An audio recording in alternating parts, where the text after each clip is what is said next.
This tape responds to a letter from I.L. Hawkins, 29 Birch Avenue, Bacton, Stowmarket, Suffolk, IP 14 4NT, England, dated December the 17th, 1979. Today is the 24th day of April, 1980. It's taken just a few months to pull things together to respond, and I'll do my best to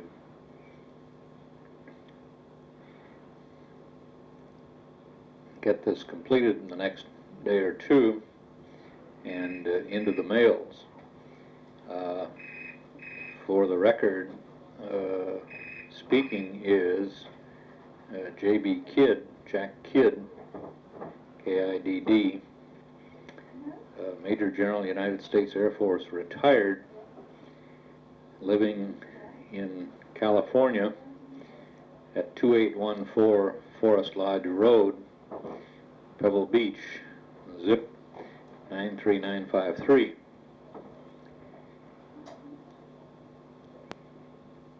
In Mr. Hawkins' letter, he indicated he was writing a book about the 8th Air Force mission to Munster, 10 of October 1943, and that he intended to include material on other earlier missions, specifically the Bremen mission of the 8th of October and the Marienburg mission of the 9th of October 1943.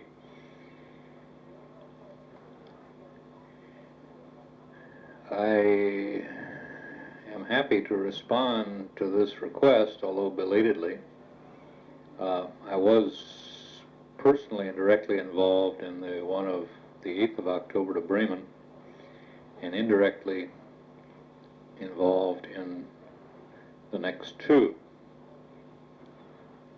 My capacity in the 100th Bomb Group at that time was Group Operations Officer.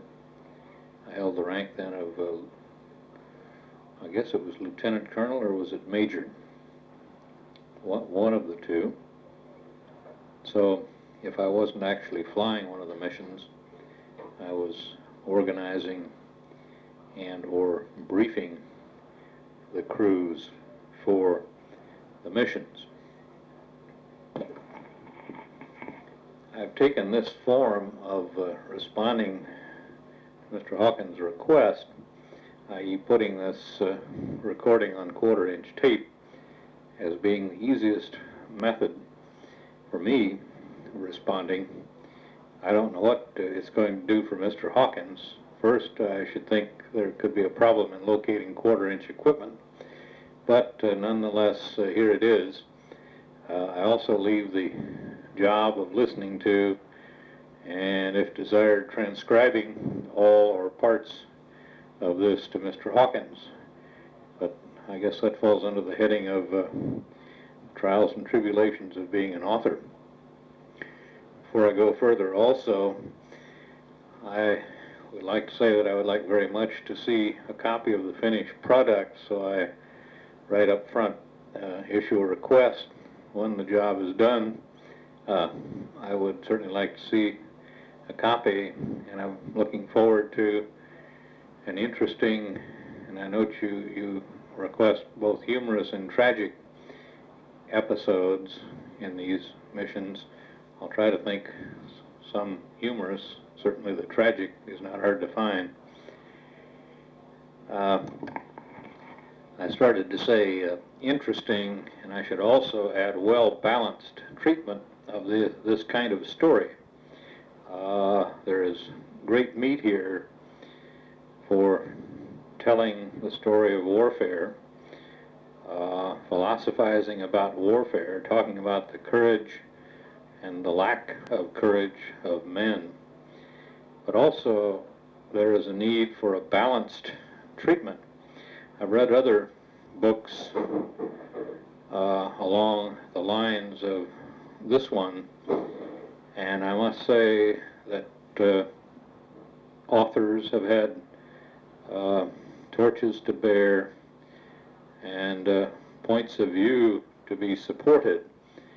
And I think a lot gets lost in trying to foist one's views, distaste for what have you concerning warfare off on the public through this kind of vehicle. If, and I'm sermonizing here, I appreciate, if the story can be told just as it was, for good, for bad, without embellishment, it seems to me a greater service is done. Okay, period, punct, to that bit of philosophy. How does one go back 37 or 38 years in time and pick up one's frame of mind, the precise details, the feeling that prevailed in 1943, in the fall of 1943. Many of the things I'm going to talk about are extremely vivid to this day in my mind, but it's asking a bit to sit down with the press of current day matters, etc., and put oneself back instantly 38 years and rattle off the way it was. Well, here's an attempt. As I suspected, this tape is being continued, and this time on the morning of the 29th of April. We'll see how far we can get today. My recollection of the planning stages, the early morning activities of October the 8th, 1943, are just non-existent. I assume that one of my assistants, possibly Captain Roland Knight, who was lost in action at some point along here, did the briefing, and I was wakened at the usual hour of 2, 3, or 4 o'clock in the morning, along with all the other air crews, to hear the briefing and find out where we were to go. It must have been my turn to take the lead of one of the missions, and the senior people in the group commander, the deputy commander, the squadron commanders, rotated the lead of the group or the combat wing. It turned out that October the 8th was the 100th Bomb Group's turn to lead the combat wing, which was an informal organization of neighboring bomb groups, probably the 390th and the 95th. And the lead for any particular day was rotated between these three. So it was our turn to lead, and it was my turn to be the combat wing leader. I suppose it's fairly well known the kinds of formations that were flown, but just to briefly recap, the full complement of a bomb group bombing formation, was 21 airplanes, so the combat wing strength was 63. And to my best recollection that day, we had a full complement of 63 airplanes. That may have been one or two less, but my recollection is that each unit was pretty full. The process for forming the combat wing and then forming the wing into the airstream of the division and then tacking the divisions together was quite a complex process. It was all laid out on charts with very precise times and joining points and joining angles. Due to the weather over England normally, the visibility frequently wasn't all that good. And it was found that if the groups weren't given precise headings that blended one into the other, that it was highly possible that entire groups could run together. So to minimize that possibility, groups were tacked into an assembly line at a very acute angle, so that a very slight turn would then bring the groups together. You can see that timing was all important, that a matter of 10 or 20 seconds off from arrival at a very precise location meant that you had to catch up on a turn, or you had to add a little throttle, and adding throttle as the lead airplane of 21 airplanes merely meant that the other 20 had to follow suit, and this wasn't very good for maintaining a group formation. Just another note on bombing formations. As a defensive measure, particularly for fighters, but also with flak in mind, the elevation of every airplane in the group was different than his neighbors. And as I recall, it was a 50-foot difference in elevation. So we had a high squadron, a middle squadron, and a low squadron of 7 airplanes each. And the high airplane in the high squadron was 50 feet higher than the next, and so on down, so that the height of the group was on the order of 1,000 feet, and the height of a combat wing then spread across the sky vertically 3,000 feet.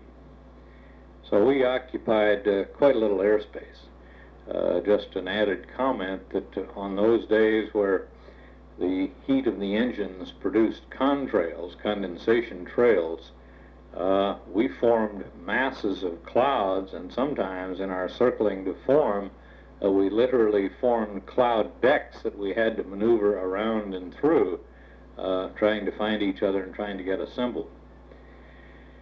When an air division was formed, depending on the time during the war, there could be anywhere from 100 to 300 airplanes flying in this large formation, and then tacking the other air divisions, of which I believe there were 2 onto it. We had well over 1,000 airplanes. In retrospect, there were more than that. There were more than 2 other air divisions. We could muster up to, I believe, 1,800 bombers in formation under a single command and single control, penetrating Europe to the target.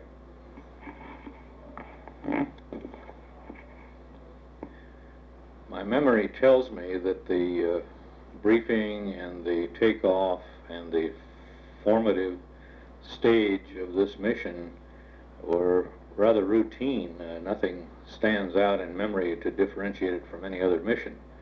A word on the airplane and the crew. The airplane was the famous 393 that Everett Blakely, Captain Blakely at the time, commanded, and his navigator, the now famous Harry Crosby, also captain, and the co-pilot was Charlie Villa, first lieutenant, subsequently deceased.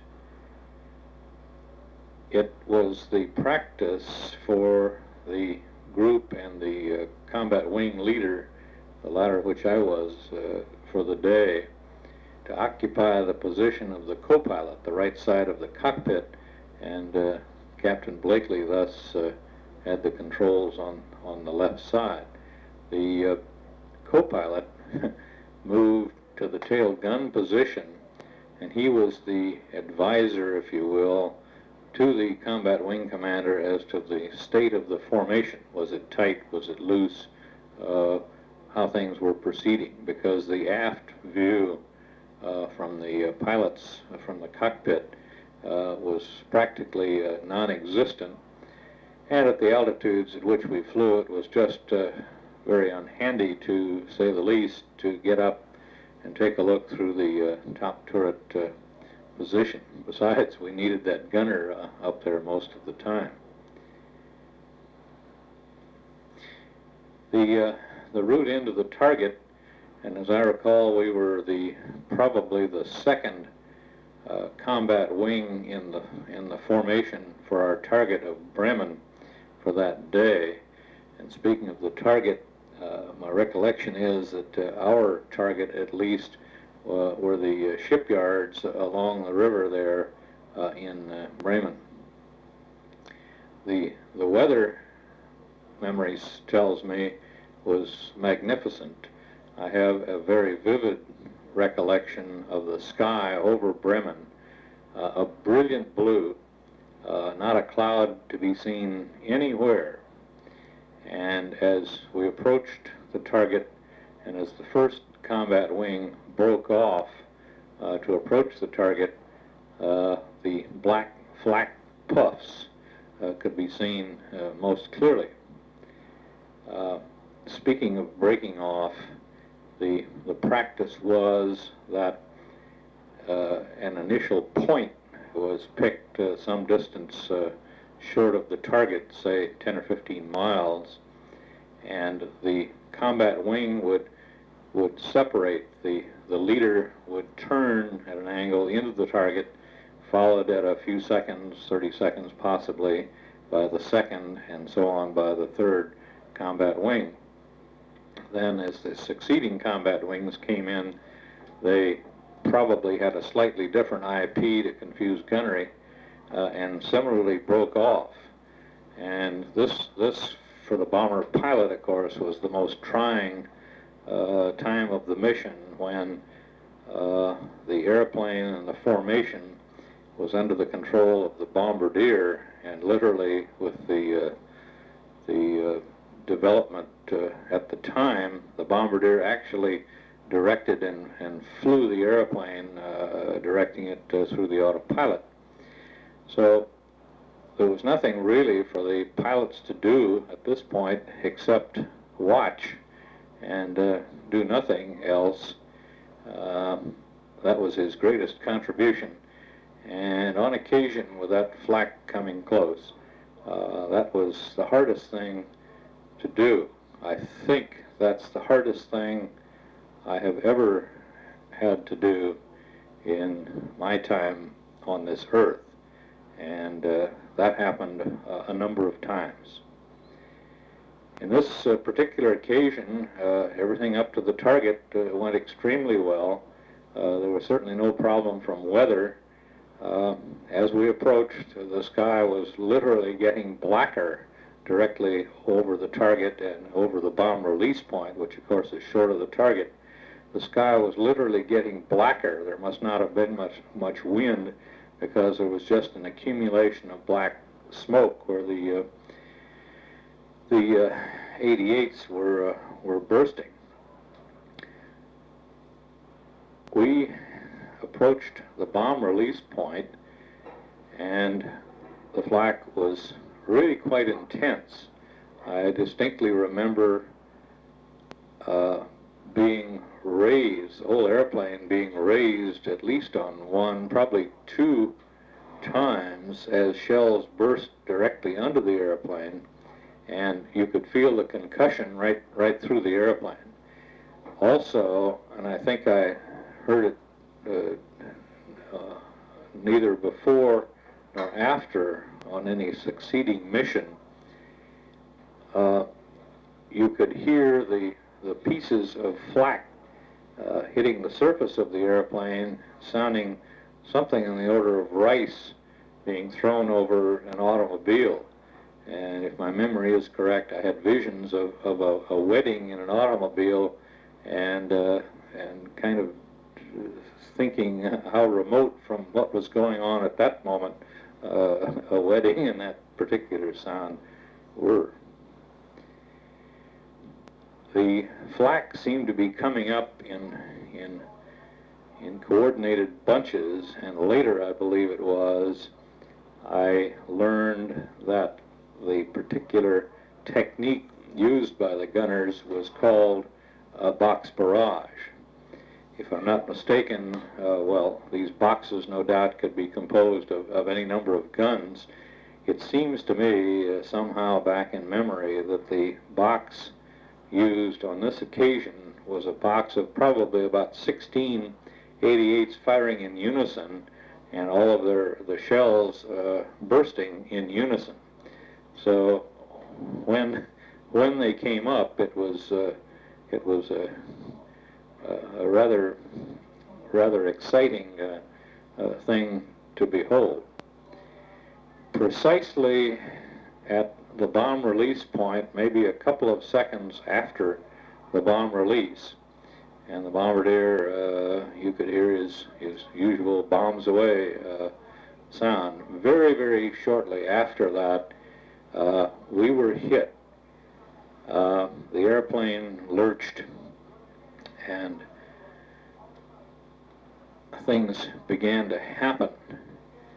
I learned subsequently that a good many other airplanes in our particular group formation were hit, and I believe most all of the aircraft lost that day, and my memory tells me there were 7 on that particular mission. Most all of the airplanes were lost right at that particular moment when we were caught right smack in the middle of that box barrage. The gunnery was extremely good. Of course, everything was in their favor. We were flying that virtually straight line into a clear blue sky, and my gosh, they could hardly miss. Anyway, things began to happen rapidly, and it took a few minutes to kind of determine what was going on, but our number 2 engine, the one next to me on the co-pilot side, had obviously been hit. It was spewing oil. Memory tells me there was a brief fire, flames coming out on the top side of the engine, and thankfully going out, and then oil flowing out back across the wing and congealing.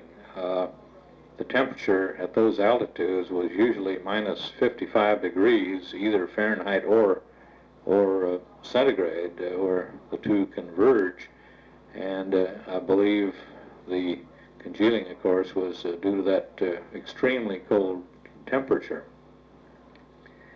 The pilot and I, no doubt, went through the procedures to cut off the fuel and stop that engine and turn off the ignition power to it. The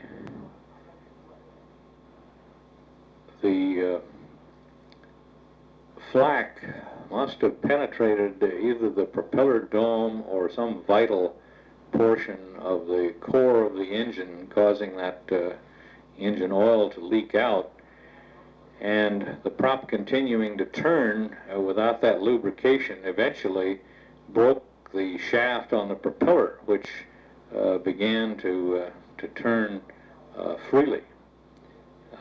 It just rotated without anything behind it, and for the rest of the trip sat there and spun around, acting as drag and certainly no help. Shortly after that, and I don't remember the sequence, the number 4, I said number 2 engine, actually it was the number 3 engine, the number 4 engine, the far engine on the right, acted up, and fuel starvation or something, which caused us to feather that propeller, and since the oil hub was in good shape and the oil system in good shape, we had no problem feathering that. But here we were in the position of all of the power coming from the left side of the airplane, engines 1 and 2.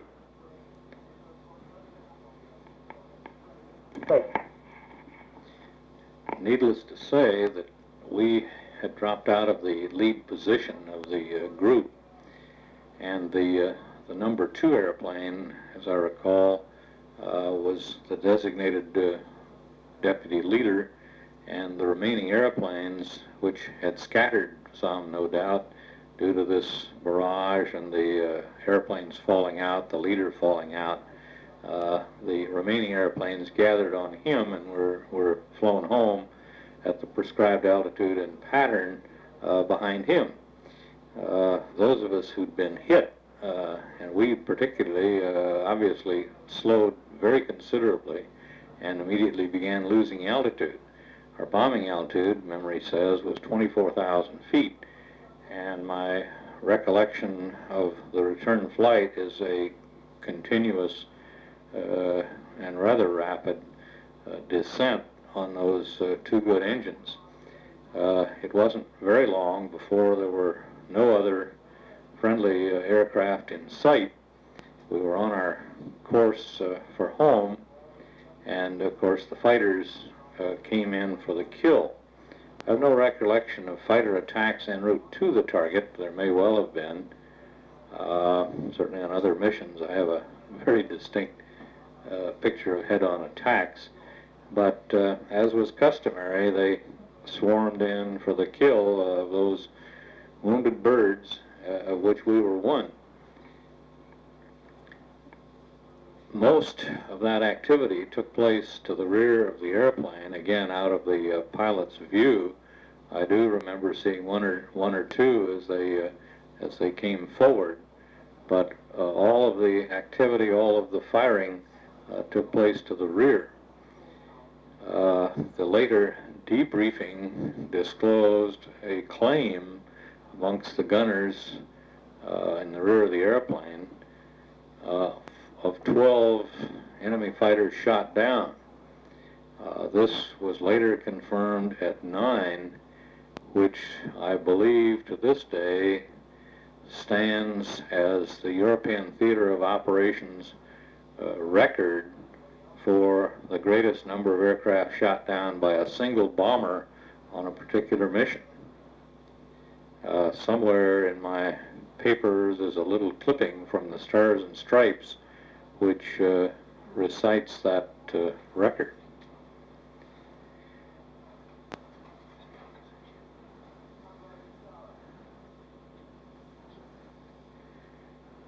During this activity, a couple of our gunners were hit. My recollection is that the right waist gunner, and if I'm not incorrect, his name was Sanders, and he was from Chicago, was hit in the stomach with a 20 millimeter shell. Another gunner was hit and was put in the radio room on top of flak suits, and a little later in the mission, I believe was subjected again to some fire, which I'll go into, and was kind of raised off the floor by the subsequent fire, although was not further wounded due to gunfire.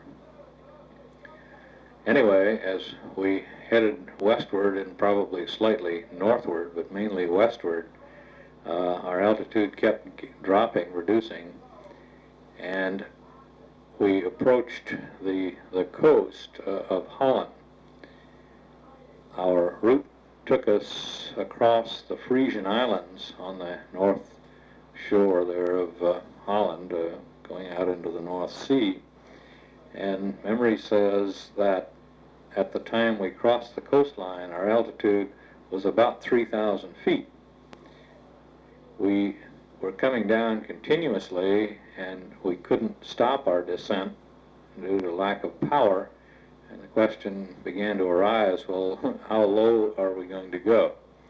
We had, of course, discussed this en route, and we discussed the possibility of a forced ditching in the North Sea, and preparations were being made for that eventuality.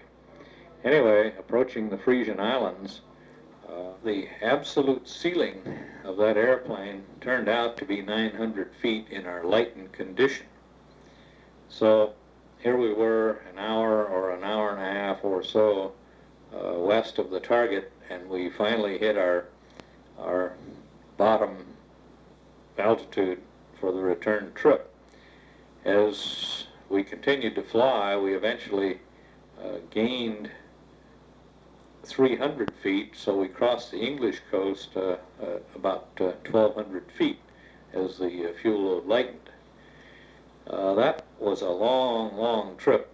I believe our airspeed was something on the order of 95 or 100, 105 miles an hour, which was not too many miles an hour above the stalling speed.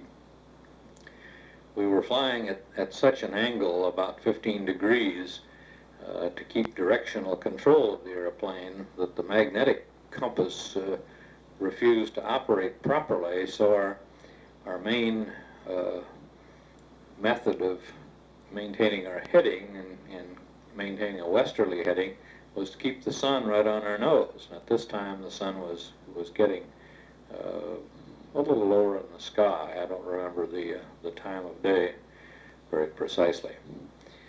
Anyway, we made landfall, and as I recall, Harry Crosby rightly dead reckoned our position and pinpointed our position as being somewhere up in East Anglia. We hadn't flown very long inside the coast, a few minutes, a few miles, and spotted our first airfield. There were a couple of airplanes on the ground on the airfield, a very nice concrete runway, so we decided that our best bet was to get on the ground there. We were running a bit low on fuel, must have been using tremendous quantities through those two engines.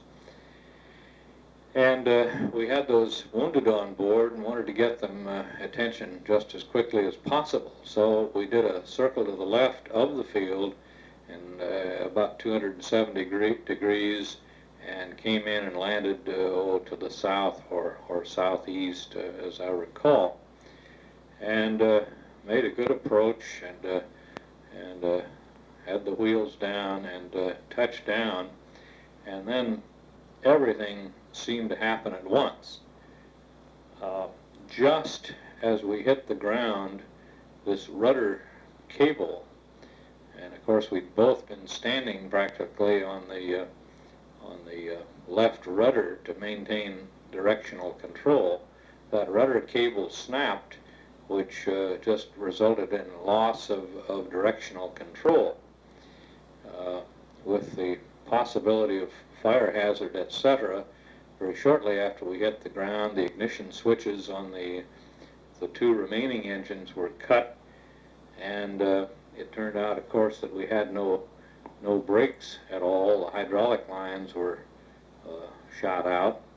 The tail wheel, it turned out later, had not come down.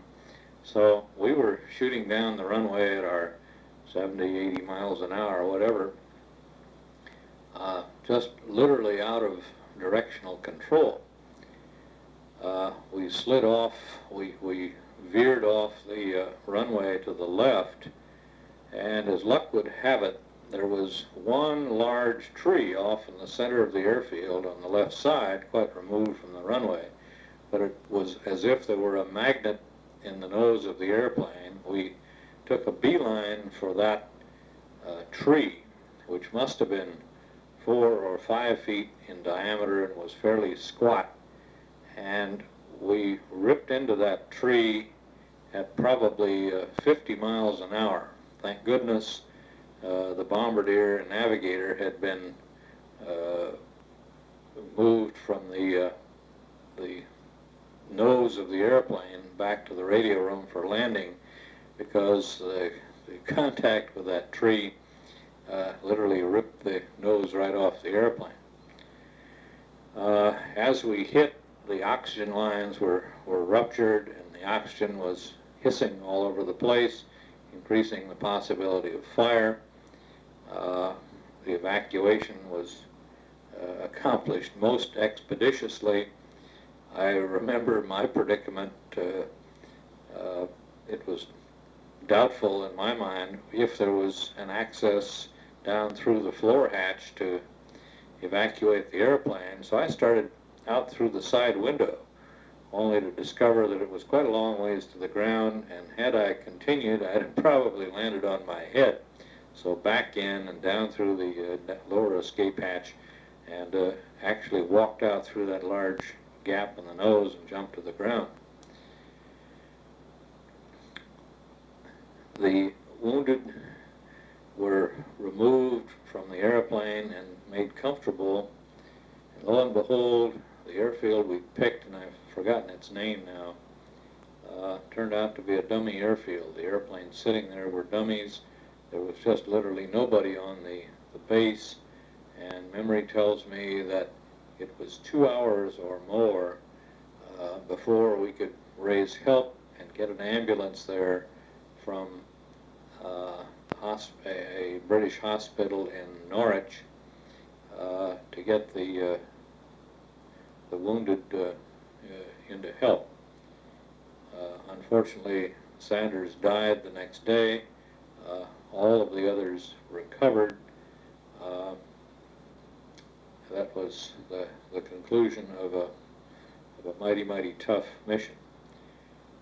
In looking over that airplane later, someone had counted 800 holes from the radio room aft. The flak and the fire from those fighters had literally sieved the aft end of that airplane, and you could see daylight through an awfully large number of holes. The life rafts, which were stored up on the top of the airplane, were literally sieved, and had we hit the water in the North Sea, there would not have been any life rafts. We'd have had just our individual Mae Wests to use, and the stories, I'm sure, were quite true, that survival just wasn't for long in the North Sea, in the water. So I think maybe that would have done it for us had we been forced into the water that afternoon.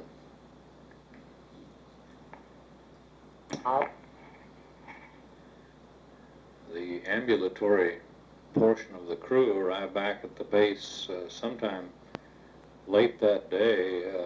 It could have been after dark, I just don't remember.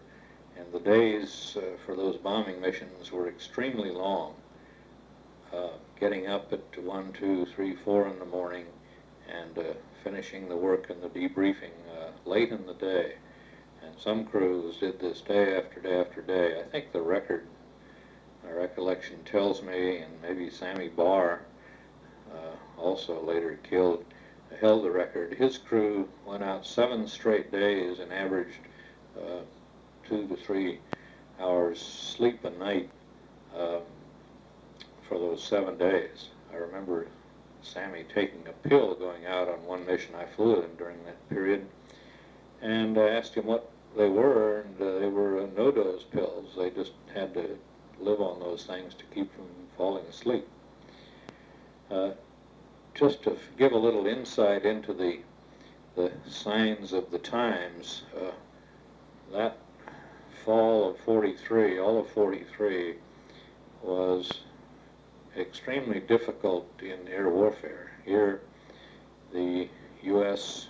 Air Forces were pioneering a concept of strategic air warfare, and there's a lot on the record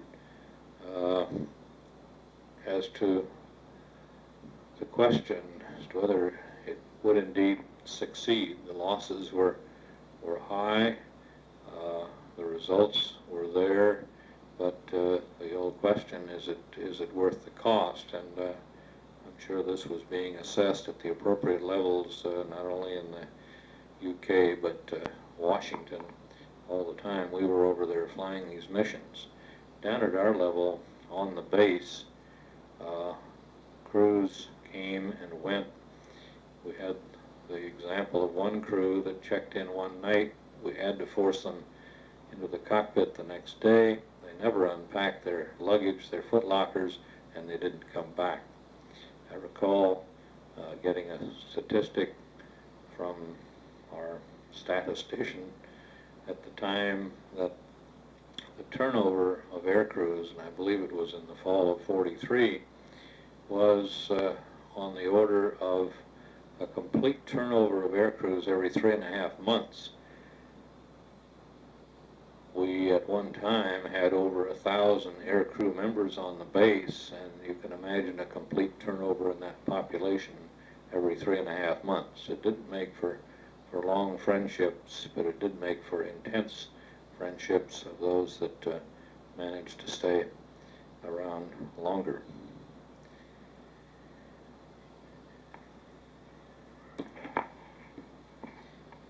After the debriefing, when we got back to base, I'm sure, well, I do remember talking to Chick Harding, the group commander, about it and what had happened.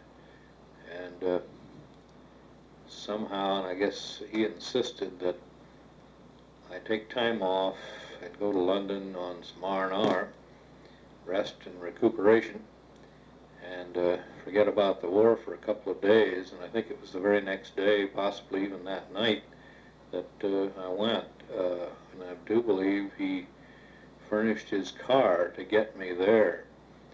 Somehow an arrangement was made, and again, Chick Harding probably had a hand in it, since he knew some of the correspondents, Doris Fleeson, for example. And I found myself, I believe, the very next night in the apartment of John Steinbeck, and the two of us spent the evening rapping and telling stories. John about his experiences aboard some Navy ships down in the Mediterranean. I, of course, recited the story of that particular mission. A very interesting, most interesting evening. I remember very, very clearly the bed that I slept in. It belonged to a Hollywood starlet that was in London, except for that particular period. She was off to Ireland on something. I remember very clearly the perfume in that pillow, and quite a change from the quarters that I was used to. Later, and I think the next day, a luncheon with Bob Considine, the reporter, etc., etc. So that's by way of saying that when things happened the next day and subsequently on the Munster mission, etc., J.B. Kidd was in London, and I think it was shortly after the Munster mission that I arrived back on base. So I'm looking forward to seeing this book and learning in detail some of the happenings that followed the Bremen mission of the 8th of October.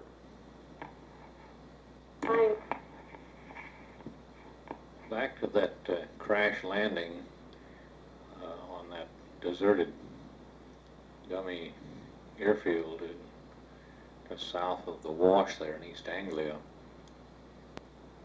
There are pictures available of that airplane, and quite good pictures showing the damage to the nose, the lack of the propeller on number 2, which fell off shortly after hitting the ground, the holes in the aft end of the airplane. Unfortunately, I don't have any in my possession, and should they be needed, I'll make an effort to get a hold of them. It turns out that my former wife, who lives in Southern California, about 400 miles south of here, has my entire war collection of pictures. So if there is any interest in copies of those, I'll be most pleased to attempt to get them. I keep saying engine number 2. Engine number 3 actually is the one that lost the propeller on that landing.